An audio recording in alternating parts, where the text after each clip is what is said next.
Good afternoon, all of us. My name is Chris Otieno. I run a company called Ciriz Digital Services.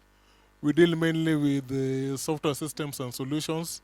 We have a real estate management system, church management, school management, and every form of systems and solutions that you may want. So for today, because it's an election conference, I'm going to show you this campaign management system.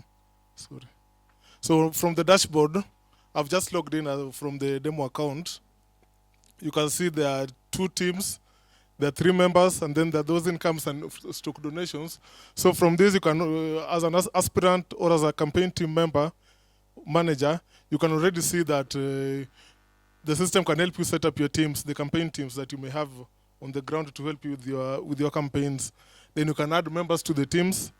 Then you can receive income, different forms of income. You see, campaign is very expensive, so you need to get income from maybe your friends, your family members. Some of them, like women aspirants, they're always funded from maybe NGOs or some other organizations. So, like for this, you can see income. You can register new income here. So you can register the income transaction reference number, whether deposited by M-Pesa or bank, the date, the income type, the amount, and then the descriptions about the income. Then it will give you an income report from the dashboard. Let me just go back.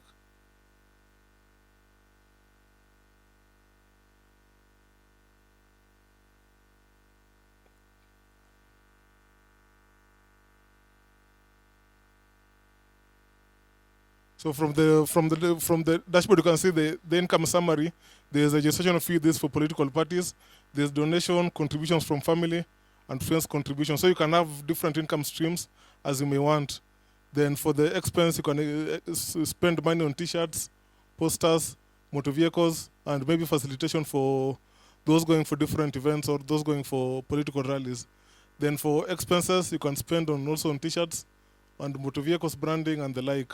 That is for income and expenses. So you can have daily reports of the incomes and expenses at the end of the day or month. You can see here there's a daily chart of the incomes and expenses. Then on the campaign team, we can have different campaign teams that we've narrowed it down to the polling station level. So like for an aspirant, you can select your county. You can select your constituency, like let's say you're in Nairobi County.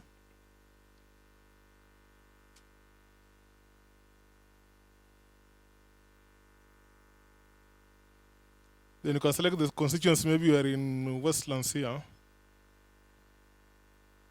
I don't know the ward, maybe let's say Kitisur ward.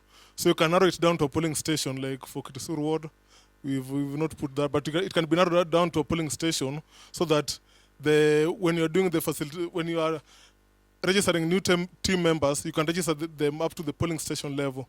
Then you can allocate your members to different teams. You can allocate resources to the teams. Then on now the contacts, this is what maybe, because now you need to collect contacts from people in the ground. Like there are people who always ask, like the question that was being asked, that where did you get my contact from? So you can either import contacts from maybe Excel or SPSS table or sheet, or you can do manual registration of members. We have an app for this. For those who are going to the ground to collect the contacts, you can collect contacts from maybe market centers, collect centers from schools, or whichever place you may want to collect them from. So you have the fields for name, identification number, the gender, the marital status, age bracket. So this one, county, and then it narrows down to the polling station level. Then the education level, the business type, whether they are M-Pesa shop, shopkeeper, barber shop, and boda operator. So why this is relevant, now when you're going to send SMSs, for those who will be sending SMSs to their contacts, you can see that now when you want to send an SMS maybe to specific people, just a minute.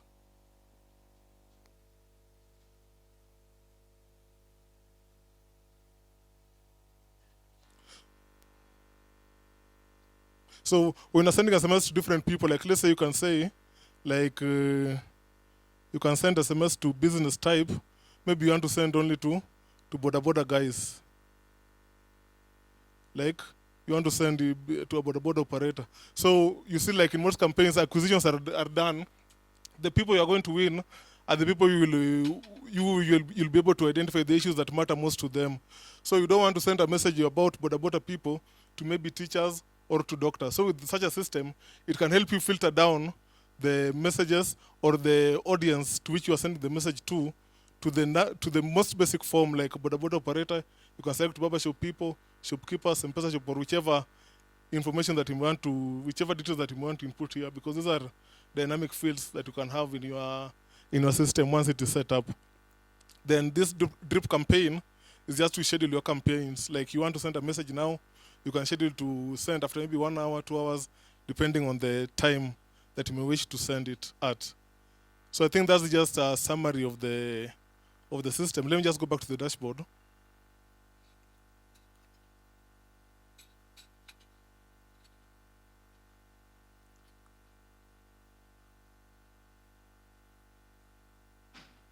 So from the dashboard, you can see it's there's acquisition per county for those going for the county seats or for the presidential candidates, then per constituency for the county and presidential, then per ward, then the resource allocation summary of these charts that I've shown you, then the daily graphs of the incomes and expenses.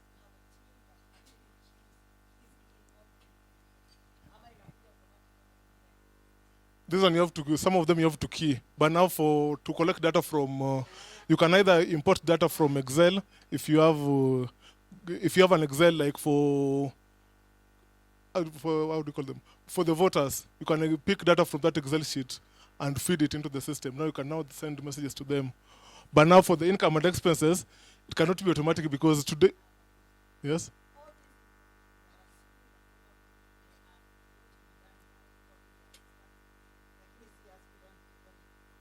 Yes. That's what I'm saying. It's for the aspirants and the campaign teams.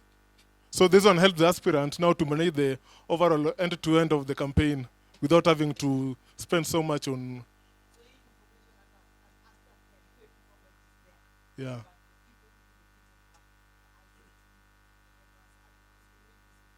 Yes.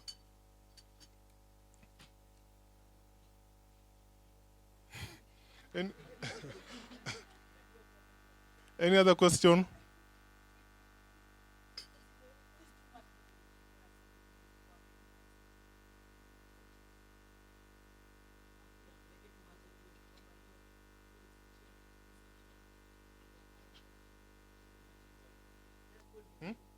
Sorry?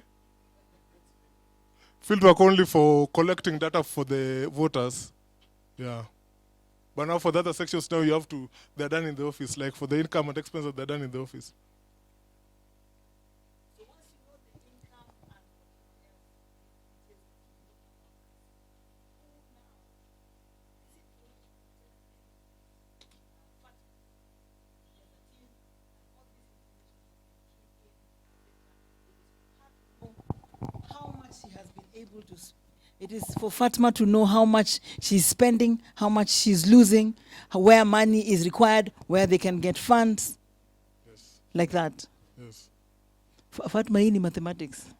Ini mathematics, but yeah. So like you said, Yeah. What you see here, everything, Yes. there are different people roles that you create. Yes. So if you create a role for Fatma, Yeah. she'll be able to get the overview of finances. Yes. Of course, that other guy who is going to the field, Yeah. when they open their own dashboard, it will be something very small. Actually, they have just a simple mobile app, Yes. which they just use to register the people Yes. in the ground. Yes. But for you, you'd want to know finances, so you'd hide. You select which things you want them to hide. Yeah. You know, sometimes also they can steal your data Of course, and yes. take it to your opponent. Yeah. So you may decide to hide that Hide it. so that they can only see, but they cannot download or they cannot do certain things. Where that information you're hiding inatoka hapa bado ama now that is a technical for the technical. No, the dashboard is just yours. Yeah. You now you'll decide. You decide. There's a place there for user roles where you select what you want to hide. To hide. Okay. Yes. Sawa, sawa. Yes. Okay. So quickly start thinking about who is the next person you are going to sell this to. Tell them you don't want them to waste money. There is a system you have that can help them manage their campaigns. Okay.